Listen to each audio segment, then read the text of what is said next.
Hello, everyone, and welcome to Barca News. It is January 12th, 2025, and Footy Headlines has leaked a new logo design that Nike are planning to implement in Barcelona's next season kit.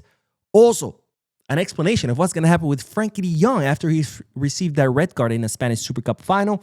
And finally, Barcelona working on a contract extension of a Barcelona midfielder. I'm going to tell you who it is. We have a lot to discuss, so let's begin.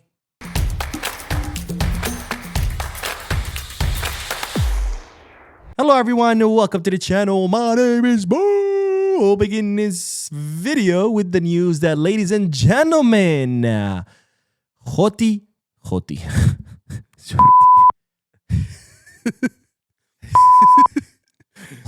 Jordi, a contributor, a Barcelona fan actually, but a contributor of El Chiringuito de Jugones, which by now you know that show. It's pretty much Florentino Perez's mouthpiece. He literally invented that program to be the mouthpiece of him and Real Madrid. But El Chiringuito de Jugones does have a guy named Jota Jordi, who is a Barca fan. I think he's the only one there who's a Barca fan.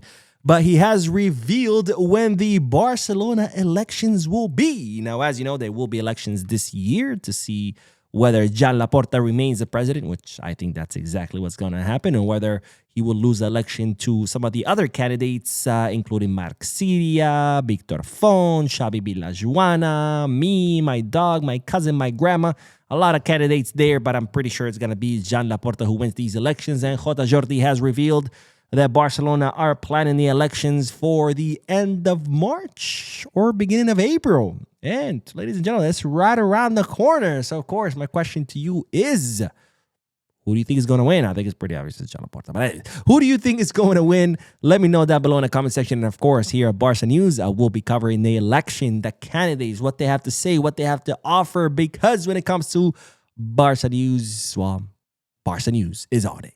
Anyways, on to the next bit of news, because Footy Headline, a great source of leaks when it comes to future kits of any team, has leaked a new design, a new retro-inspired logo that Nike are planning to use in their third kit. And in the process of this, they've also leaked what Barcelona's third kit could look like for the 2026-2027 season, and this is what the logo will look like. Now, again, this will be Barcelona's third kit with a new retro-inspired logo, which, by the way, gotta make it very clear, it will not replace the crest, okay? The Barcelona crest will remain. This logo on the right is not going to replace it. However, it's most likely going to feature either on the sleeves, the shirt hem, or the inside of the collar, or maybe all of the above. But it is known that this retro-inspired logo will appear on the kit, not in the place of the crest, just somewhere else, or maybe multiple places on the kit. Now, the third kit for next season will feature, and this comes directly from Footy Headline, the following colors: green frost, dusty cactus, gym red, and loyal blue. Whatever the fuck that means. I mean, my God, we're getting like too fancy with these colors. It's like highly caffeinated panic tomato. It's like, bro, that's just red. Anyways, it's turquoise. It looks turquoise to me. But anyways, those are the colors that comes directly from Footy Headline. And of course, this kit is reminiscent of the Ronaldo Nazario kit that he wore when he was a Barcelona player back in the 1996-1997 season. And let me know what do you think about this kit, and let me know what you think about the logo. I love the logo. Here, I'll put it up on the screen again. I love this logo. I think it's pretty cool. It's very retro. It's very 1980s. I really, really like it. I don't know if I like the color of the third kit, but I do like that logo. But anyway, so let me know your guys' thoughts down below in the comment section. Do you like the logo? Do you like the kit? Yes, no, maybe. I want to hear you guys' opinion. Now, on to the next bit of news, because as you know, of course, yesterday during the Spanish Super Cup final, Frenkie de Jong, who, by the way, had one hell of a performance, a masterclass performance by the Dutch midfielder. But he, of course, did receive a red card towards the end of the match. And the question is, which matches will he miss? Because the Spanish Super Cup is over, right? We played the final. We won the final. We humiliated Real Madrid. So which matches will Frenkie de Jong miss after that red card? By the way, before we talk about that, I do have to say something. During the watch along, I said, how is that a red card? I was so mad, but watching it back again, I gotta admit, I was wrong. I think it is a red card. I mean, his studs were out, his leg was pretty high up, it was almost by Mbappe's knee. It's a red card. It's a red card. I know I said it wasn't during the watch along, but of course, in the heat of the match, I made a mistake. It's definitely a red card. But of course, the question is, when will Frenkie de Jong serve his suspension? Now, for now, we don't know if it's going to be a one-match suspension or more. It's expected that's going to remain a one-match suspension, but you never know when it comes to Barca players. Remember, Lewandowski did this, and he got a 3-match ban. But Vinicius Jr. punches a player, and he gets his red card reversed. So you never know. But for now, Barcelona are expecting that Frenkie de Jong will only receive a one-match ban. And per the Royal Spanish Football Federation rules, the ban has to be served in the next official match.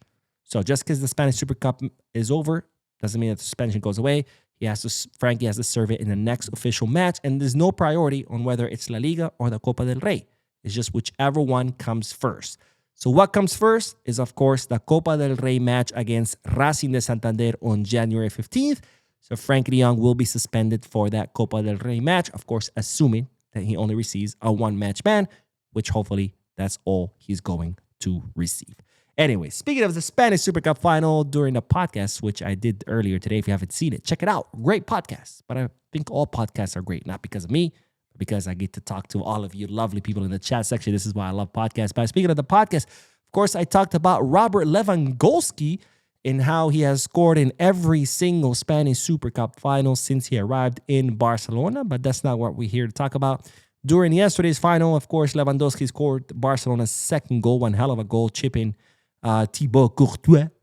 And that became Lewandowski's 10th goal of the season. Now, the last time Lewandowski scored 10 or less goals, you have to go all the way back to the 2010-2011 season when he was still at Dortmund. He was still a baby. But why is this important? It's important because even though Lewandowski has been getting less and less minutes this season because he's become more of a rotational player due to his age, he is still pretty lethal in front of goal. And now, speaking of his minutes, by the way, he's only played 90 minutes, 20% of his matches this season. That just goes to show how less minutes he's getting this season. But that, of course, hasn't stopped Lewandowski of scoring goals because at this point, with 10 goals and taking into account how many minutes he's played, he has scored 1 goal every 100.8 minutes. This is his second highest rate since arriving in Barcelona. The highest rate was last season when he scored 42 goals and when he was scoring 1 goal every 93.5 minutes. So despite the reduced minutes of Robert Lewandowski, he is still finding the back of the net, which is pretty impressive for a 37-year-old that Madridistas told us he was finished. He's a grandpa, blah, blah, blah. He needs to retire. Now, of course, the reason I bring this up is because that begs the question. Lewandowski, would you renew him? Would you not?